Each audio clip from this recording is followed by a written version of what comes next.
Terrasilia, redécouvrez votre lien au vivant. Bonjour Égide. Bonjour Thomas. Alors nous sommes ici dans un endroit un peu magique dans le sud de la Belgique. Nous sommes à Torgny et nous avons la chance d'être ici à côté de cette rivière et de cette cascade. Et dans ce joli endroit, eh bien, je vais en profiter pour te poser un peu quelques questions sur tes activités et sur qui tu es.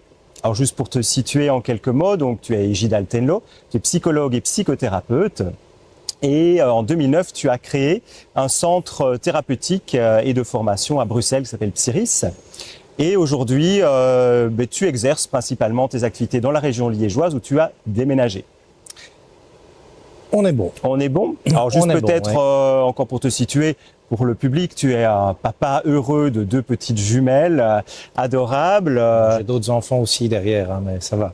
Et ça me prend beaucoup de temps, c'est vrai. J'imagine. Et donc merci de prendre ce temps aujourd'hui avec nous pour parler de tes activités. Donc au cours de ton évolution en tant que psychologue, donc tu es venu peut-être au début des thérapies cognitives comportementales, de la thérapie ACT, et puis tu as glissé petit à petit vers ce qu'on appelle l'écothérapie, qui est le sujet qui nous réunit aujourd'hui. Est-ce que tu pourrais nous expliquer un peu comment tu en es venu à l'écothérapie? Alors, c'était en 2014, en juin 2014. Je suivais une patiente qui avait une phobie des guêpes et on était allé dans un parc, il faisait très bon ce jour-là. Voilà, on fait notre petite exposition, voilà, on commence à courir après les guêpes et tout ça, c'était assez rigolo. D'ailleurs, ça l'a beaucoup aidé, notamment. Et puis, quand est venu le moment de retourner au cabinet pour le patient suivant, je me suis assis sur un banc et je l'ai appelé. Et je lui ai dit de venir au parc. Parce que j'avais vraiment pas envie de rentrer, en fait. J'étais bien là, il faisait bon, il n'y avait pas grand monde. Parce qu'on était bien dehors, quoi. Et donc, voilà, je me souviens, c'était après cette patiente-là, on pourrait déjà appeler ces expositions en extérieur une forme d'écothérapie aussi. Hein, bien sûr. on va utiliser la nature et le vivant pour aider la personne. Mais là, c'est là que j'ai vraiment fait une consultation qui n'avait pas une nécessité d'être en extérieur. En 2014. Et de façon assez ponctuelle en fait.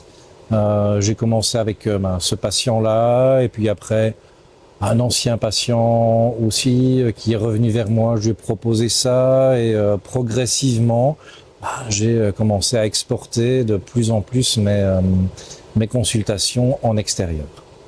Dans un parc pour commencer et puis après dans une sorte de petit bois et puis une forêt et voilà, progressivement j'ai commencé à élargir et à ensauvager de plus en plus le milieu dans lequel je recevais mes patients. Et même au niveau des formations, donc avant de faire des formations en écothérapie, je donnais des formations ACT, donc à la thérapie d'acceptation et d'engagement. Et même là, progressivement, j'ai commencé à aller de plus en plus vers la nature, à commencer à même faire les sessions à l'extérieur, à proposer de plus en plus d'exercices, prenant appui sur la nature, interagissant avec la nature. Voilà, c'est comme ça que j'en suis arrivé progressivement à virer ma cutie. Merci pour cette introduction et peut-être est-ce que tu pourrais nous expliquer aujourd'hui comment tu pratiques? Comment c'est une séance d'écothérapie? Comment tu procèdes aujourd'hui? Ça va dépendre. Certains patients qui sont là plus en suivi psychologique, là je vais faire une petite balade avec eux. Ça leur fait toujours du bien. Et puis voilà, certains patients ne marchent pas énormément en dehors de nos sessions, donc ça leur fait en même temps leur petit exercice de kiné.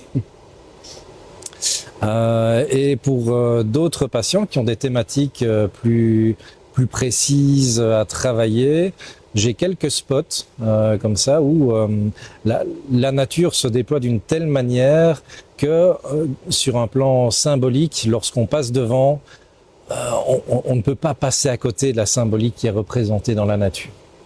Donc je pense notamment à un endroit où il y a quelques arbres en surplomb, mais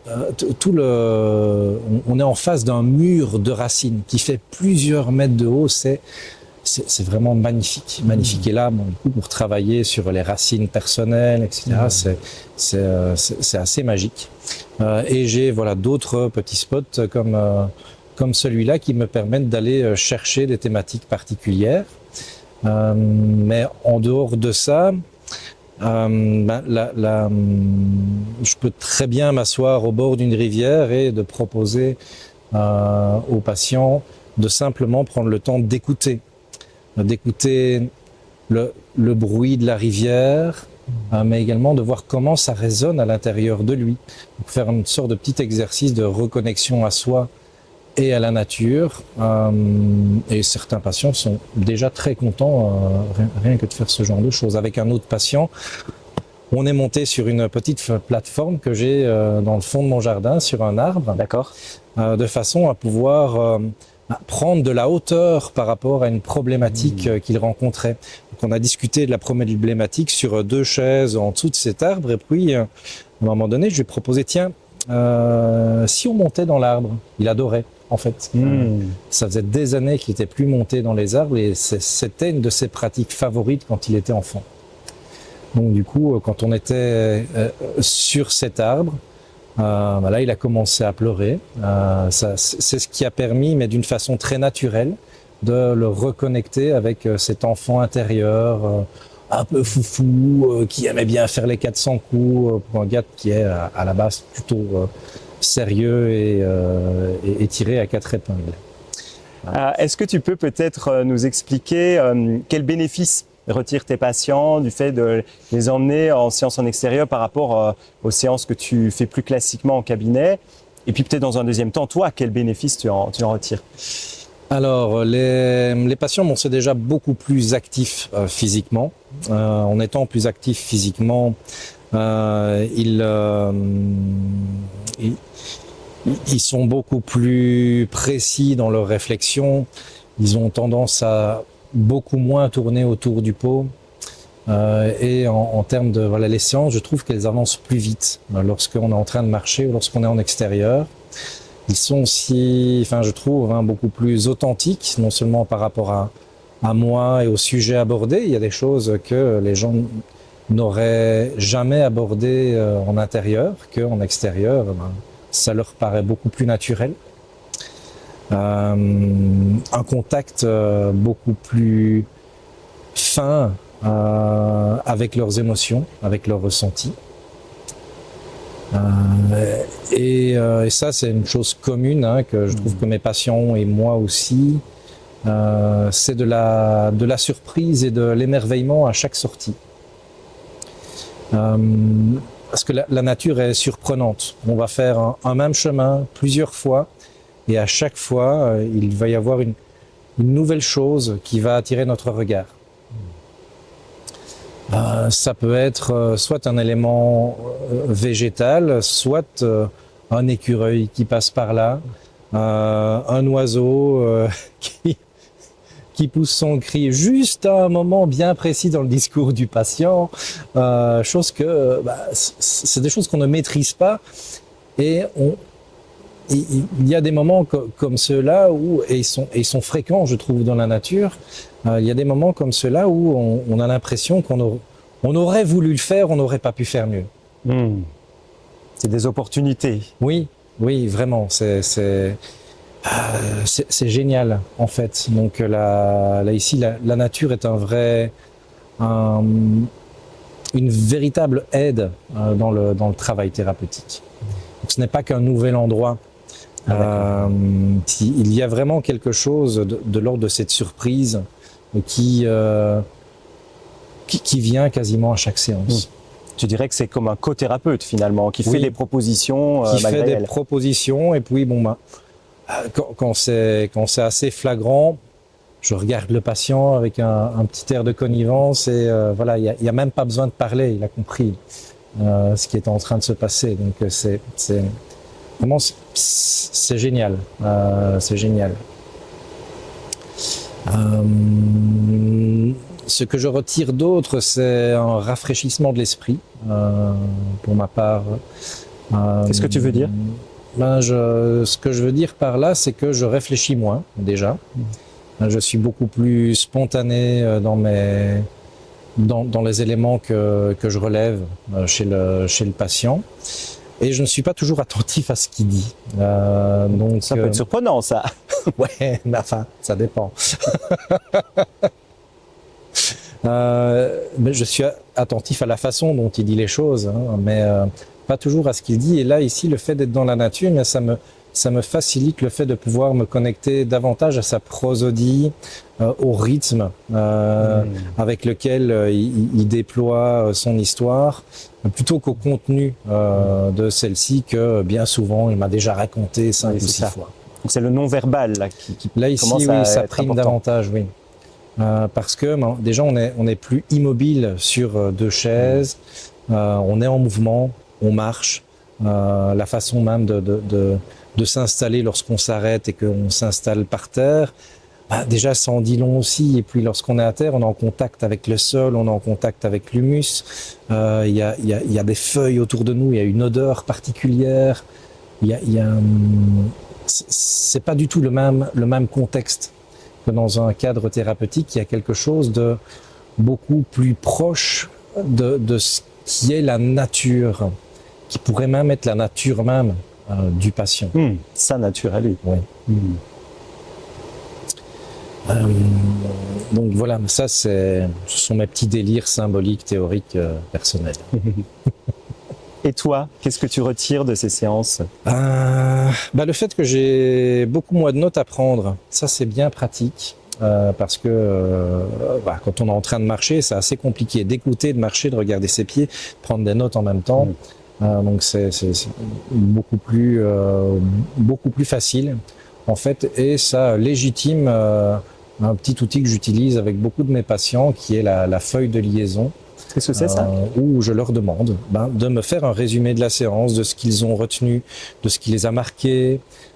Et en fait, c'est les meilleures notes possibles qu'on puisse avoir. Donc, même si je l'utilisais déjà en cabinet, là, lorsque on fait de l'écothérapie ou lorsque moi je vais en extérieur avec mes patients, c'est inévitable. Voilà, on passe pas à côté parce qu'il me faut quand même un petit résumé de la séance. Bien sûr. Bien que de temps en temps, je prends quelques notes aussi, hein, mais je demande quand même. Enfin, mes meilleures notes, ça reste quand même celles de mes patients.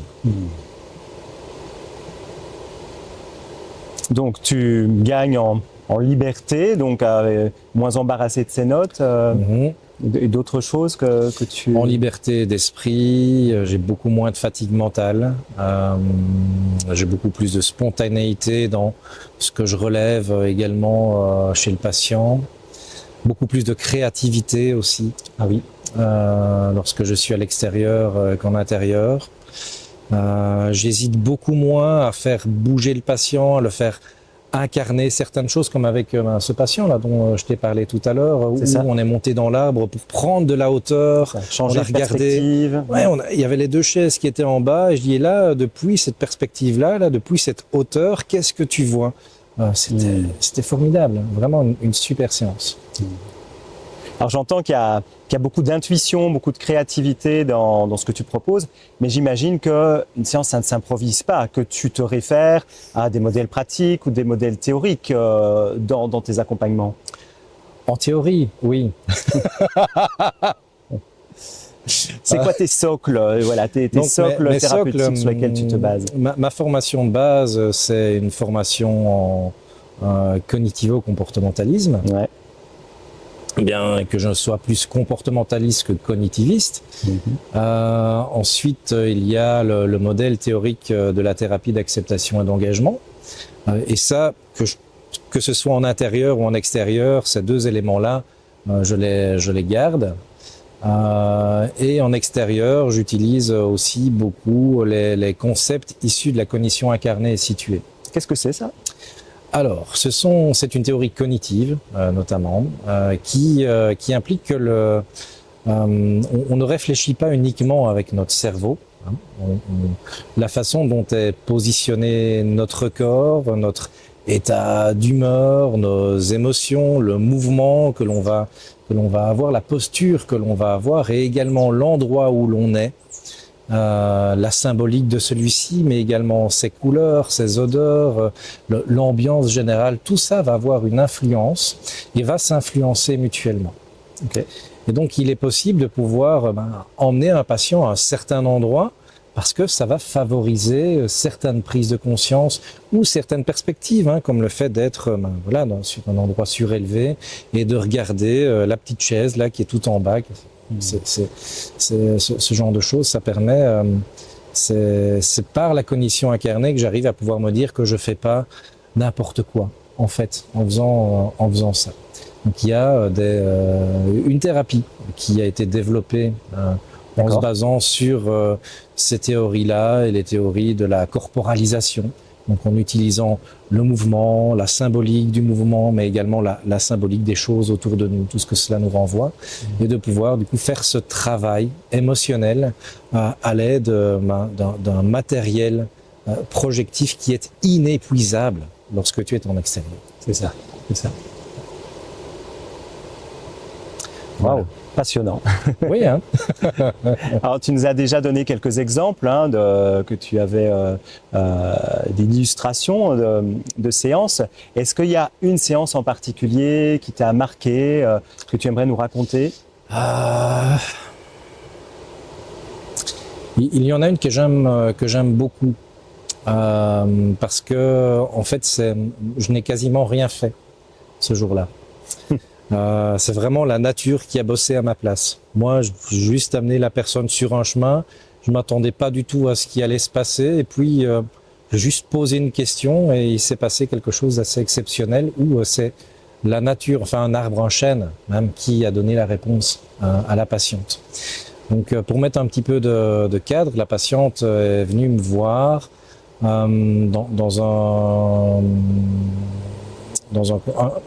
avec un sentiment de ne pas être à sa place, d'être déracinée.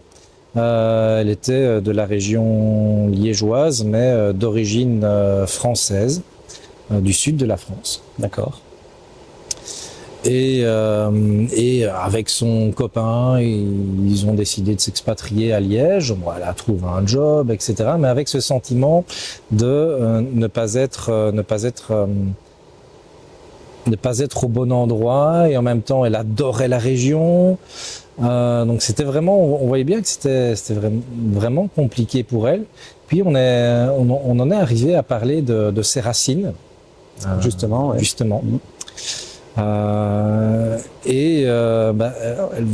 Elle me disait qu'elle avait beaucoup de mal à poser ses racines dans notre belle région liégeoise. Et qu'elle avait encore des caisses qui n'avaient pas encore ouvertes depuis plusieurs années de son premier déménagement. Des cartons de déménagement qui s'accumulaient. Ouais. Et puis on s'est arrêté comme ça vraiment par hasard devant un chêne, et puis je me retourne, je le regarde et je dis tiens, comment est-ce qu'il ferait lui pour pouvoir être là, mais sans ses racines. Je dis, mais essaye un peu, essaye pour voir comment on ferait pour lui, pour le sortir de là, qu'est-ce qui se passerait. Donc, elle a commencé à tourner autour de l'arbre, à le toucher, à essayer de le soulever. C'était un beau chien. Bon courage. C'était un beau bébé, celui-là. Et puis, à un moment donné, j'ai vraiment vu qu'il y avait eu une prise de conscience chez elle. Un déclic. Elle m'a regardé, elle m'a dit, je dois juste me permettre à mes racines de se prendre là où je suis. Je dis c'est bon. Elle a compris ça par l'expérience. Par l'expérience, par le contact avec cet arbre. Elle dit, on parlait, on me dit tiens, je savais pas trop quoi faire. Je dis tiens, expérimente un truc avec cet arbre, voir un peu ce qui va se passer. Et elle a eu cette prise de conscience très très forte. que en fait, cet arbre, il était là, ses racines étaient là, que elle était ici et plus dans sa région d'enfance, et elle pouvait se permettre de pouvoir déposer ses bagages, d'ouvrir ses caisses et de laisser ses racines prendre à l'endroit où elle est. Waouh. Et ça a marché? Tu l'as revue après? Je l'ai revue après. Elle a commencé à faire de plus en plus de choses dans la région, à s'engager davantage, à créer une activité autre que une petite activité d'indépendante complémentaire. Donc voilà, elle s'enracinait dans le tissu social D'accord. qui était celui auquel elle avait accès là, ici. Super. Alors on aura envie de parler avec toi des heures, c'est passionnant, mais on arrive tout doucement à la fin de cette interview. Et pour conclure, j'aurais cette question peut-être à te proposer. Comment tu définirais ton écothérapie, si tu devais en donner une définition? Alors mon écothérapie, c'est un dispositif qui va me servir à aider les patients à travers le lien avec la nature. Et quand je dis la nature, c'est la nature au sens large, hein, c'est l'animal, le végétal, le minéral, c'est-à-dire tout son écosystème. Et aborder ces problématiques à l'intérieur, en étant en contact plus rapproché de là où nos ancêtres viennent, en fait. Et cela de façon à pouvoir enrichir et compléter, puisqu'il y a vraiment une dimension où la nature va compléter ce que je propose en thérapie.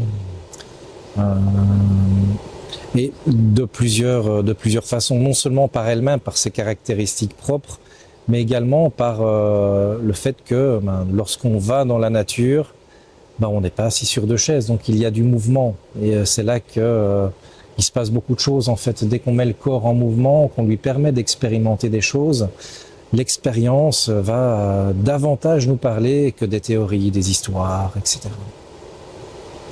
Donc, non seulement parce que la nature est, mais également par ce qu'elle permet. Voilà, merci. Merci Égide. Merci à toi Thomas. Et merci à celui qui nous a accueillis. Et quelques gouttes commencent à tomber, donc ça c'est aussi le moment. quelque chose auquel on doit s'adapter. Tu m'as toujours dit, il n'y a pas de mauvais temps quand on a le bon vêtement.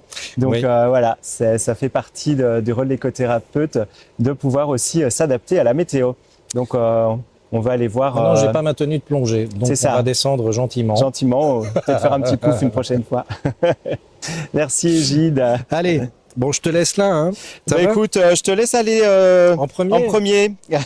Je sais pas si je me sens à l'aise d'y aller en premier.